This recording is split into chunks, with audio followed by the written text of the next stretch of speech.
Si hay una clasificación que tiene enorme importancia o impacto práctico en lo jurídico, es sin duda la que distingue a los contratos en onerosos y gratuitos. Cuestiones como, por ejemplo, si podés suspender o no el contrato cuando te lo incumplen, si lo podés resolver por incumplimiento, sobre qué importancia tiene la persona del contratante, sus cualidades en orden a un eventual vicio de nulidad por error, cuán protegido está el contratante en tanto adquirente de un bien frente a, por ejemplo, lo que puede ser los efectos de una nulidad o de una acción revocatoria. ¿Cómo impacta sobre el contrato la muerte de un contratante? ¿Se puede tumbar ese contrato? Sí, no, bueno, en final, otro, por decirte un ejemplo más, ¿qué formalidad o qué forma hay que observar a la hora de celebrar el contrato? Estas y muchas cuestiones más dependen de esta clasificación de los contratos a la que acabo de referirme. Soy Andrés Sánchez Herrero, especialista en contratos, y en este video vamos a analizar los contratos gratuitos y onerosos.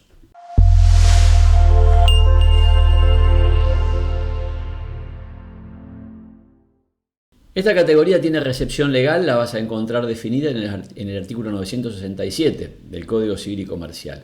El criterio para clasificar a los contratos en onerosos y gratuitos tiene que ver con si este implica ventajas y sacrificios para ambas partes o solo para una de ellas. Por ahora nos quedamos con esta primera noción.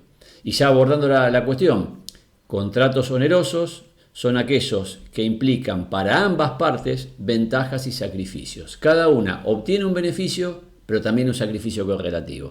Ejemplos: la compraventa. Te doy una cosa en propiedad, vos me pagas el precio. La locación de obra, o mejor dicho, el contrato de obra. Hago una obra y te la entrego, me tenés que dar una suma de dinero. El contrato de locación. Te doy el uso y goce de una cosa, me tenés que pagar un alquiler. Ventajas y sacrificios para ambas partes. A diferencia de los contratos gratuitos, en los que para cada parte el contrato representa o solo un sacrificio, pero no una ventaja, o pura ventaja, pero ningún sacrificio. Ejemplo, la donación. El donante hace todo el sacrificio, entrega la cosa en propiedad. El donatario recibe puras ventajas, la recibe y no da nada a cambio. Otro ejemplo de un contrato gratuito, el comodato. El comodante entrega una cosa para su uso temporario. No le pagan nada. El comodatario la recibe, la puede usar y eso es gratuito. No tiene que asumir ningún sacrificio. Como regla general, la mayoría de los contratos son onerosos. ¿Qué tienen que ver con que la mayoría de las personas, cuando se vincula jurídicamente al menos, tiende a no hacer un sacrificio si no es porque a cambio no obtiene alguna ventaja? Algunas aclaraciones respecto de estas definiciones iniciales. La primera, esta idea de ventajas, de sacrificios, siempre interpretarlo en sentido patrimonial, material, no en sentido moral o psicológico. Te voy a dar un ejemplo. Supongamos que hay un padre que le quiere donar un inmueble a su hijo. Bueno, quizás desde el punto de vista psicológico ese padre tenga una gran satisfacción porque su hijo puede acceder a un inmueble, tal vez mayor que la que tendría si le dieran un inmueble a él, al padre. Quizás sea a lo mejor simplemente un tema de tranquilidad, saber que el chico tiene dónde vivir. En fin, son todas cuestiones psicológicas que a lo mejor son muy importantes para el padre, pero desde el punto de vista material, patrimonial, acá no hay nada que contrapese el sacrificio. Él va a entregar un inmueble y a cambio no va a recibir nada. Entonces, este es un contrato gratuito. Segunda cuestión, tenemos el tema de qué significa en este contexto obtener una ventaja, un beneficio. Significa obtener algo que sin el contrato yo no habría recibido. Un beneficio respecto de lo que es mi situación previa a la celebración del contrato. Y esto nos lleva a la cuestión de que a veces de un contrato resultan, sacrificios, si querés, a cargo de una de las partes, pero que no son un beneficio para la otra en el sentido en que te lo estaba señalando recién. Vamos a un ejemplo. Supongamos que te voy a dar un bien en comodato. Te voy a dar un bien en comodato, un préstamo de uso gratuito. Sí, vos vas a tener que asumir en cierto modo un sacrificio, porque estás obligado a restituirme la cosa.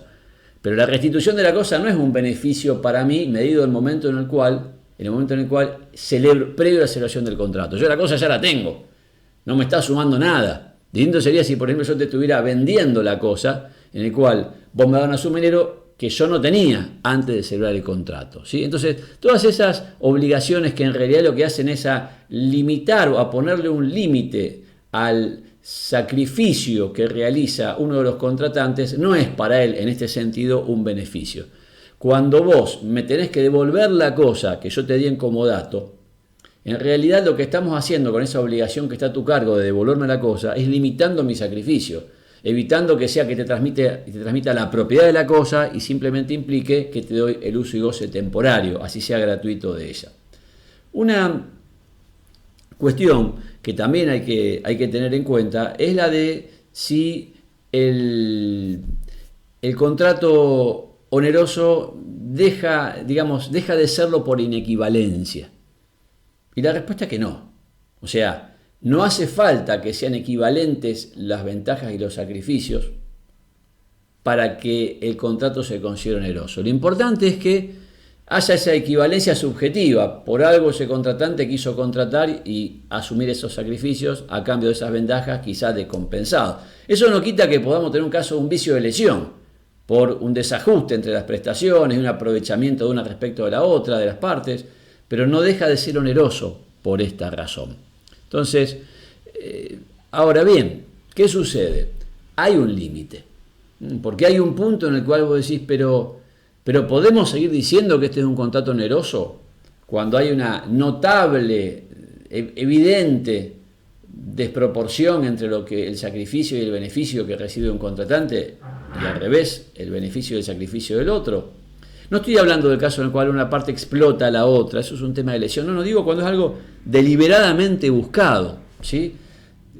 Bueno, esto te doy un ejemplo, una donación con cargo, donde hay alguien que le dona a otro una cosa que valor de 1.000.000 y le impone una obligación accesoria, cargo, valor 10.000. Ya no podemos decir que esto sea gratuito tal como lo definí antes, porque esto no es puro beneficio para el donatario. Es 1.000.000 de beneficio, 10.000 de sacrificio, ¿sí? Y suponiendo que el cargo fuera a favor del donante, para él sería 1.000.000 de sacrificio y 10.000 de beneficio. Ni hablar que sea cargo a favor de un tercero, el beneficio es para otro. Y entonces, ¿qué hacemos con esto? ¿Sigue siendo un contrato gratuito? Dicho de otro modo, el mero hecho de que haya algún sacrificio a cargo del beneficio, de la ventaja, ¿ya lo convierte en oneroso? Bueno, esto nos lleva a la categoría de los contratos mixtos, ¿sí? Que son aquellos contratos en los que, bueno, precisamente tienen un componente gratuito, pero también tienen un componente oneroso. En este caso, el contrato es, como te estoy diciendo, mixto. ¿Y qué reglas se le van a aplicar? Hasta la medida en que los sacrificios sean equivalentes, las reglas de los contratos onerosos. Por encima de eso, las reglas de los contratos gratuitos. Los ejemplos típicos de estos contratos mixtos son el que ya te mencioné, de la donación con cargo, la donación remuneratoria, te doy una donación como retribución, entre comillas, por un servicio que me prestaste, etc. Y se aplica la regla que te he señalado. Por ejemplo, una donación con cargo, en el ejemplo que te di antes, ese cargo que vale 10.000, hasta ese valor se le aplican las reglas de los contratos onerosos. Por encima de eso, los 990.000 de diferencia, contrato gratuito.